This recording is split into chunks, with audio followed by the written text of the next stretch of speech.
Oh, you talking to me? Yeah, sir, I'm not gonna commit suicide, okay? No, I was talking to you, man. No, I'm not gonna commit suicide. This is what I was told. I was told by one of my fired NSA agent, friends, that I was told that someone was gonna be sent over here to hear me yelling and screaming to conclude later on that I committed suicide or got killed in a battle or a fight or something like that. But I just want you to know that there was part of a sting operation and so forth. We just had to document the agents and complicit associates who were, providing those lies or communicating those lies and so forth. All right? You're not in trouble. I just had to document that. Okay, guy? Okay, sir. Not guy. Sir. All right? Defending his military record. I'm going to say it again as clearly as I can. I am damn proud of my service to this country.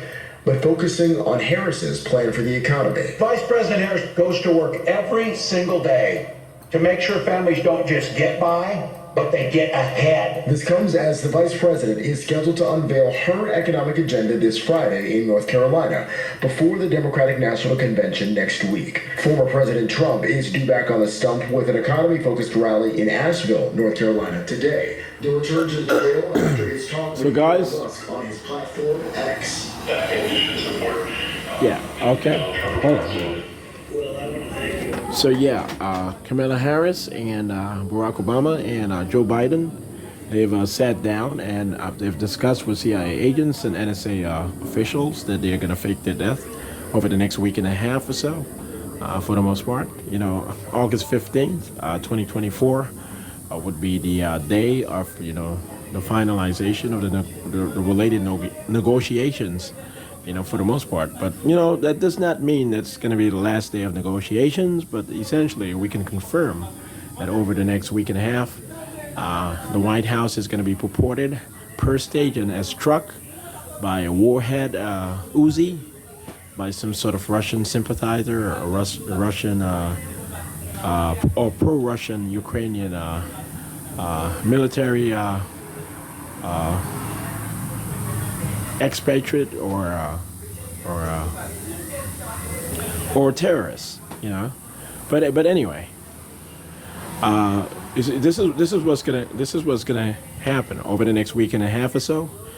Over the next week and a half, or immediately thereafter, over the next week and a half or so, or immediately thereafter, the White House is going to be demolished per NATO initiative and directive and orders being provided to the White House right now. The White House has been told, the staff of the White House has been told, collectively, the staff has been told, each and every one of them, has been told this specifically, that the White House cannot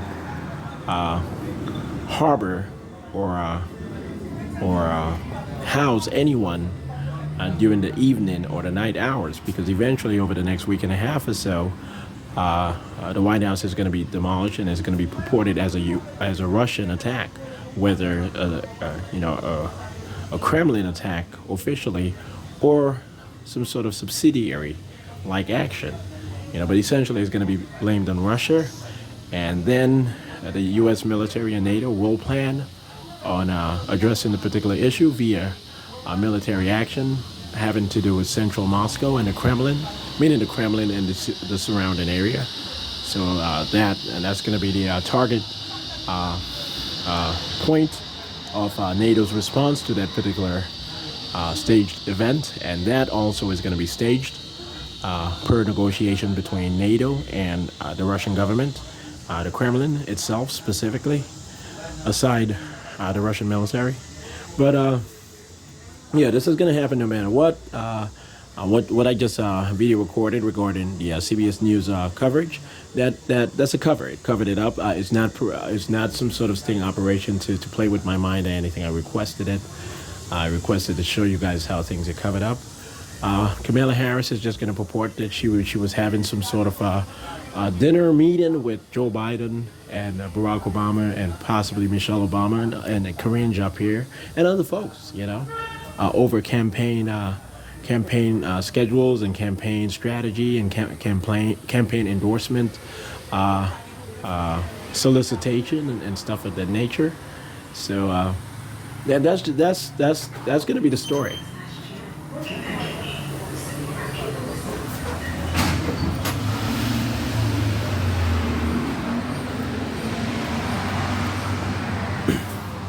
Yeah, so that's going to be the story, in all honesty. Okay, guys? I promise you, that's going to be the story. But anyway, I do need you guys to understand that no one is going to die. We made sure of it. Each and every one of the staff members at the White House have been briefed well enough to know that when they mean don't be there at evening hours, nighttime, or in the wee hours of the morning, they actually mean that. You know, so and the security will be briefed at every instance of update. So there's no need to worry. Central Moscow has received preliminary evacuation orders from NATO and parts of the Russian military. And Manhattan has also received preliminary orders from NATO and parts of the Russian government, and specifically the Central Intelligence Agency and INTERPOL as a partnership. So Russia is going to eventually respond to what we do in central Moscow by demolishing, for the most part, the entirety of Lower Manhattan. It's going to be completely demolished, Lower Manhattan for the most part. And speaking of Manhattan, in New York City, all right. So the atomic bomb, the Tsar bomber, all of that's not a theory. That's actually a reality. And so the borough is going to be completely evacuated for the most part, especially Lower Manhattan and Midtown. Harlem has been briefed on this particular matter over the past decade and a half. They were told that World War III is going to happen no matter what, and Manhattan is going to be the center of attack from the Russian government, toward declaring alongside the United States government no more nuclear warfare or threat of it, and in providing the world a communication of to why. And that's nuclear warfare for the very last time. All right, so that's the reality. So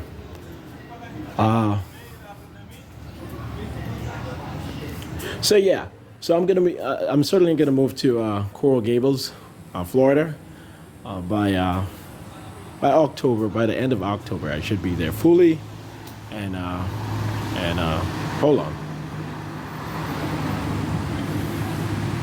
Yeah. Oh my God.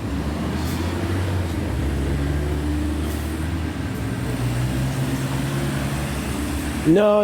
And I want people to know this. When they say, well, no, they just don't want to hurt your feelings, no, that makes no sense. You guys don't need to say any of that. That sounds silly. This is what Matt Damon said to. I was thinking about Brad Pitt when Brad Pitt went to the hell that he went through. Brad Pitt, these women don't want to hurt your feelings. You're not a real celebrity or superstar. No one actually knows you. You're just a model who shows up on TV every once in a while. No. Matt, you go on with your fucking life. Okay, you accept what we've just communicated to you, and you go on with your fucking life. You endure the pain that you have to endure in private, and you don't bother people. Go on with your fucking life. Okay? So Matt Damon is not a real agent to me, but he really ran up on some of the black celebrities and pointed loaded weapons and this and that, saying that this is an all-white club, the CIA and NSA, and that they should be able to blow up Harlem and keep the white infrastructure of Lower Manhattan. He was very serious about that. Matt Damon was honestly very serious about that. He's out of his fucking mind. So he's gonna fake his death, along with Donald Trump and a lot of the celebrities. When what happens in Lower Manhattan happens, and that's gonna happen in September for the most part. All right, September 2024, this year, meaning this year. All right, so yeah, that's the reality, guys. But anyway, I'm gonna have to make sure that the biometrics pick up that this is me and no one else, and this is not to incriminate me. This is not to have anyone target me at all, or anything target me at all. I want you guys to understand that. Without power, and The torrential rain could bring with it. I need you guys to understand this, what I just told you guys. I needed you guys to understand that. Again, not to compare this to Hurricane Maria, which was a monster of a storm, but any sort of tropical storm, category 1 hurricane, still not found power in parts of Puerto Rico. There is a potential for communities, because of flash flooding, because of floodplain, to not have those main access roads accessible to main parts of the island, actually, to delay items getting to those communities, and that's really the primary concern here. So on the ground, there's still being some torrential rain, and the storm is continuing on its track over Bermuda.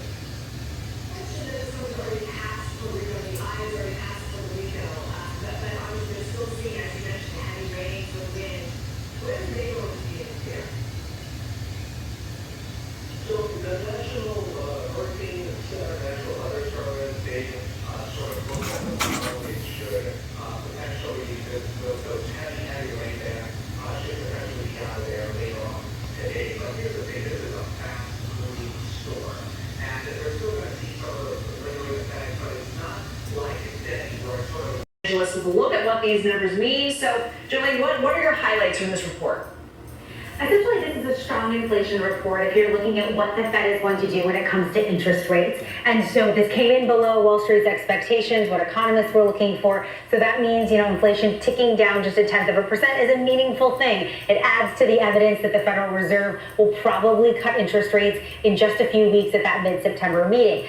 But of course, we want to look at the details. So what's driving this tick down? We saw meaningful changes in how much it costs to buy a used car. For example, gas prices are also down. Those are good things. But we're also looking at monthly costs because even though this number is seen as strong by Wall Street, 2.9. So I do also need you guys to know this. New York City is going to be declared nominally and officially the world capital. Is going to be the federal district of the United Nations world government. And the United Nations is going to become world government in 2024. Not 2024. Once again, in 2044. In 2044. In 2044. The United Nations will become the United Nations as world government, or the United Nations world government. All right? And I am certainly going to be elected the first world president, the first president and commissioner of the United Nations as world government. Me, Shawn Dexter John. My look is going to be slightly altered, but by this particular time, everyone will know that this is me, Shawn Dexter John, Khaled Sundiata Hassan. By then, I will be known officially as Khaled Sundiata Hassan, aka Agent Shawn Dexter John or Agent Sean John. And so that's going to be in 2044. In 2 to 3 years, we are going to open up the borders between Canada and the United States permanently and officially, and not per any sort of misinformation. We're going to sign the EAA, meaning the Free Trade and Economic Area of the Americas, is going to be signed in 2026, and it's going to open up the borders as a special agreement or provision within that agreement between the United States and Canada. So in 2026, the EAA, the Economic Agreement of the Americas. Okay, once again, I'm going to have to articulate this once again for you guys. The EAA is the Economic Area of the Americas. The FTAA is the Free Trade and Economic Agreement of the Americas. Those are not semantic. Those are technicalities, and I do need this understood. So the EAA will be signed in 2026, and this will be the Free Trade and Economic Agreement of the Americas, and it will create the Economic Area of the Americas in 2026, and in the beginning of 2027, all borders between the United States and Canada will be open permanently, and all residents and citizens of the United States will be able to travel to Canada without any restriction, any significant restriction, without any sort of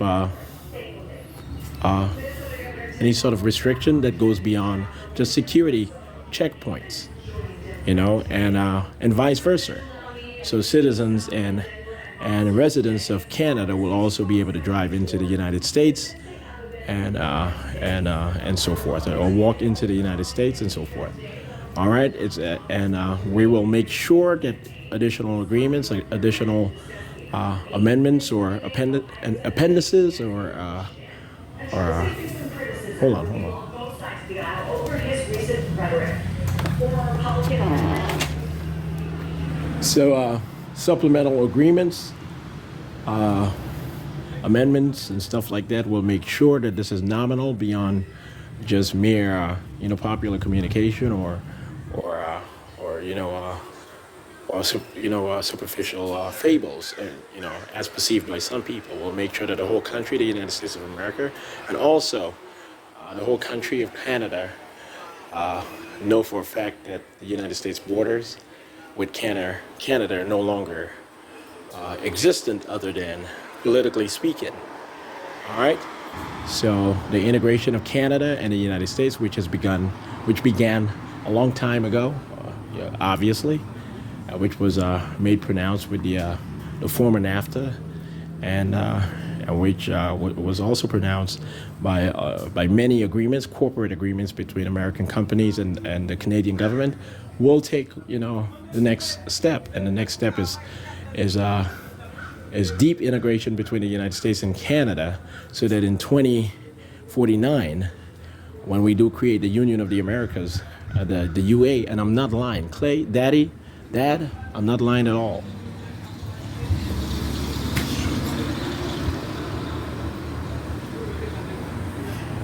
And I'm telling you, and this is the truth, in 2049, the Union of the Americas will be created, and it'll be called the UA.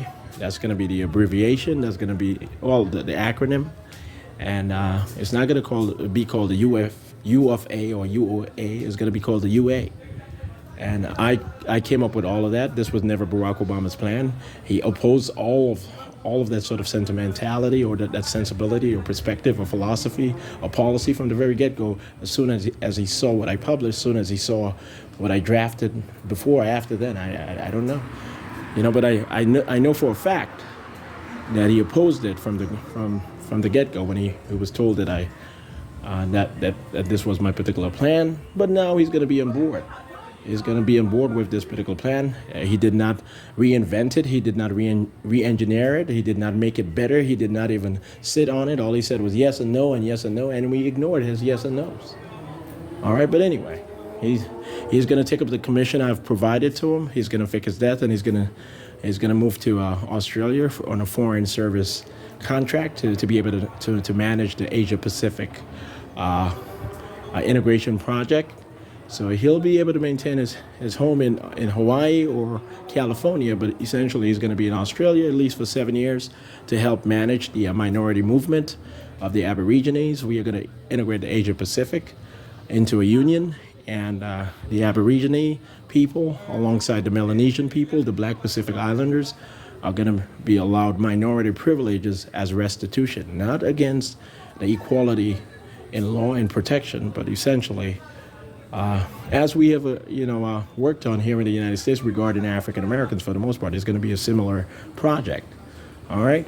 So I've disagreed with Barack Obama where I needed to disagree with him, and he has to follow my directions in doing what I've told him that he has to do, and it's just that simple. Okay. I don't want to hear anything else.